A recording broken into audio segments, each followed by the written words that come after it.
Hello friends, मैं हूँ जियर और आज हम लोग जानने वाले हैं ISS के बारे में, मतलब इंटरनेशनल स्पेस स्टेशन के बारे में। बट वेट, तुम ऐसे क्यों बात कर रहे हो? क्योंकि मेरी मर्जी, मैं अपनी शादी में ना जाऊं। मेरी मर्जी, मैं पैरों से तबले बजवाऊं। मेरी ओके वीडियो स्टार्ट करते हैं। फुल डिटेल्स में जानेंगे हर एक बातों को, चाहे वो रॉकेट लॉन्चिंग से शुरू करके ISS बनने और एस्ट्रोनॉट्स की हग में लेटने तक की प्रोसेस को। वीडियो पूरा देखना, एक नॉलेजेबल वीडियो के थ्रू अपने ज्ञानों को बढ़ाना। पृथ्वी से लगभग 100 किलोमीटर ऊपर ही अंतरिक्ष शुरू हो जाती है, बट ISS पृथ्वी से लगभग 408 किलोमीटर ऊपर मौजूद है, जो कि लगभग 7 किलोमीटर पर सेकंड की स्पीड से पूरे पृथ्वी की ऑर्बिट कर रहा है। और ध्यान से सुनना, मैंने कहा पर सेकंड की स्पीड से, या तो आप कह सकते हो 27,600 किलोमीटर पर आवर्स की स्पीड से पूरे पृथ्वी की ऑर्बिट कर रहा है। मतलब जरा सोचो, पृथ्वी पर 200 किलोमीटर स्पीड से अगर बाइक चलता है तो हमारी जान निकल जाती है। और ISS लगभग 27,600 किलोमीटर स्पीड से पूरे पृथ्वी की ऑर्बिट कर रहा है। बट इसका कोई खास इफेक्ट एस्ट्रोनॉट्स पे नहीं पड़ता जब तक वो ISS से जुड़ा हुआ है। अब जानते हैं ISS मतलब इंटरनेशनल स्पेस स्टेशन कैसे बनके तैयार हुआ।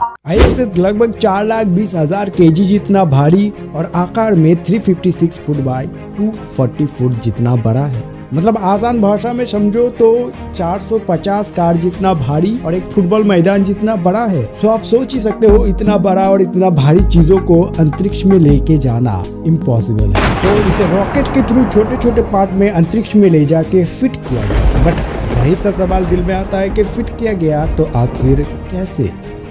इनके लिए दो चीजों का जरूरत पड़ती है। एक तो स्पेस स्टेशन की सभी मॉड्यूल के कोने पे डॉकिंग पोर्ट्स होते हैं, जो कुछ इस प्रकार से दिखते हैं।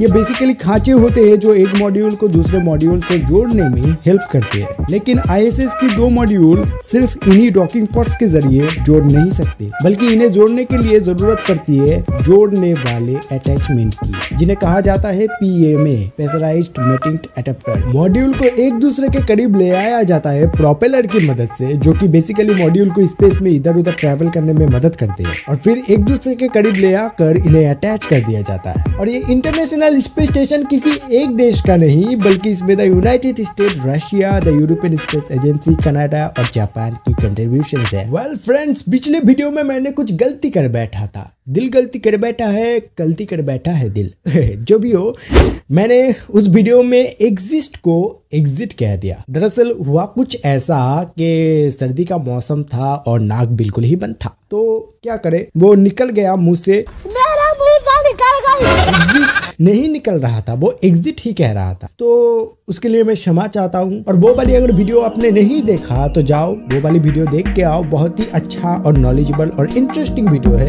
एलियंस के बारे में है।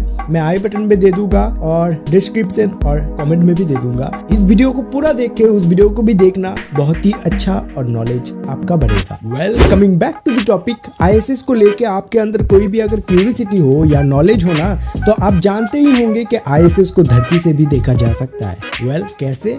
एक चलता हुआ तारा आपने कभी ना कभी तो देखे होंगे। असल में वो तारा नहीं, वही होते हैं ISS। और ISS की खास करके कुछ रोशनी ज्यादा होता नहीं जो कि हमें दिखाई पड़े, बट फिर भी वो हमें दिखाई पड़ता है। इसके पीछे का रीजन ये है कि सूरज से आने वाली रोशनी ISS पे पड़ती है और वो रिफ्लेक्ट होके हमें दिखाई पड़ती है। अब जानते हैं एस्ट्रोनॉट्स के बारे में। सेम तरीके से एस्ट्रोनॉट्स को ISS पे ले जाया जाता है और जो एस्ट्रोनॉट्स ISS पे मौजूद है उन्हें वापस ले आया जाता है। और एस्ट्रोनॉट्स अंतरिक्ष में जाते ही शुरू हो जाते हैं माइक्रोग्रेविटी की कमाल। वो तैरने लगते हैं, उसके साथ साथ सारी चीजें भी तैरने लगती है और उन्हें कुछ भी उठाने के लिए कोई भी ताकत नहीं लगाना पड़ता है। यहाँ तक कि एस्ट्रोनॉट्स को अपने खुद के भार को भी उठाने के लिए कोई भी ताकत नहीं लगाना पड़ता है। और ऐसा भी नहीं कि एस्ट्रोनॉट्स ISS पे चले गए माइक्रोग्रेविटी की मजा लेने के लिए, ऐसा कभी भी नहीं। उन्हें करने होते हैं रिसर्चेस और ISS की मरम्मत। जब तक एस्ट्रोनॉट्स ISS के अंदर मौजूद है तब तक उन्हें कोई भी स्पेस सूट पहनने की जरूरत नहीं पड़ती, बट जब भी वो ISS से निकलता है तब उन्हें स्पेस सूट पहनना ही पड़ता है, क्योंकि विदाउट स्पेस सूट एस्ट्रोनॉट्स की मौत 15 सेकंड में ही हो जाएंगे। या तो स्पेस जो -273 डिग्री सेल्सियस है, जहाँ पे इतना ठंड है कि एस्ट्रोनॉट्स इतना जम जाएंगे कि बर्फ भी शर्मा जाए। यानी आप सोच ही सकते हो, विदाउट स्पेस सूट निकलना यानी राम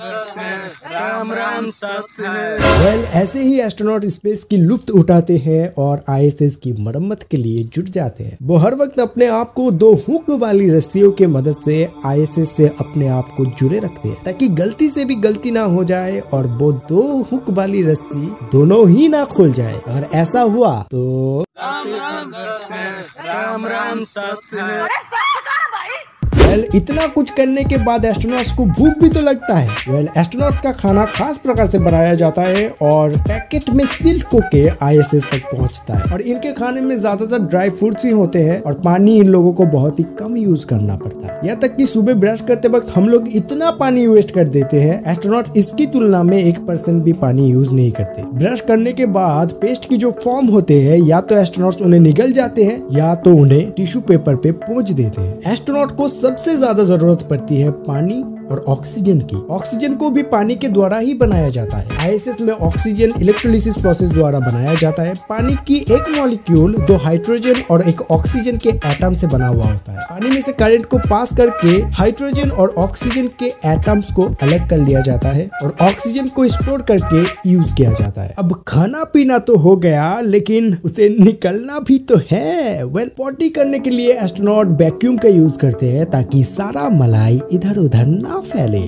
और सुसु जो एस्ट्रोनॉट करते हैं उस सुसु को फिर से मशीन के थ्रू प्रोसेस करके पीने लायक बनाया जाता है, क्योंकि पृथ्वी से आधा लीटर पानी आईएसएस तक पहुंचाने के लिए करीब $10,000 खर्च होते हैं। मतलब इंडियन रुपीस में अगर कन्वर्ट करें तो 7,50,000 आधा लीटर पानी पहुंचाने में खर्च हो जाते हैं। इसलिए एस्ट्रोनॉट की सुसु को भी प्रोसेस करके पीने लायक बनाया जाता है। वेल खाना पीना हगना मुतना हो गए, रिसर्चेस हो गए, स्पेस की सवारी भी हो गई। अब 6 महीने के बाद एस्ट्रोनॉट को अपने घर यानी पृथ्वी पे लौटना भी पड़ता है। वेल एक छोटे से कैप्सूल की मदद से एटमॉस्फेयर को चीरते हुए एस्ट्रोनॉट धरती पे लैंड करते हैं और एस्ट्रोनॉट धरती पे लैंड करते ही चलना भूल जाते हैं। वेल ऐसा क्यों? ऐसा इसलिए इतने दिनों से जो एस्ट्रोनॉट जीरो ग्रेविटी या माइक्रो ग्रेविटी में था, जिनकी वजह से हर चीज अपने आप ही तैरने लगते थे, चीजों को उठाने के लिए कोई भी ताकत नहीं लगाना पड़ता था। पृथ्वी पे 50 केजी वजन उठाने के लिए बहुत ताकत लगाना पड़ता है, बट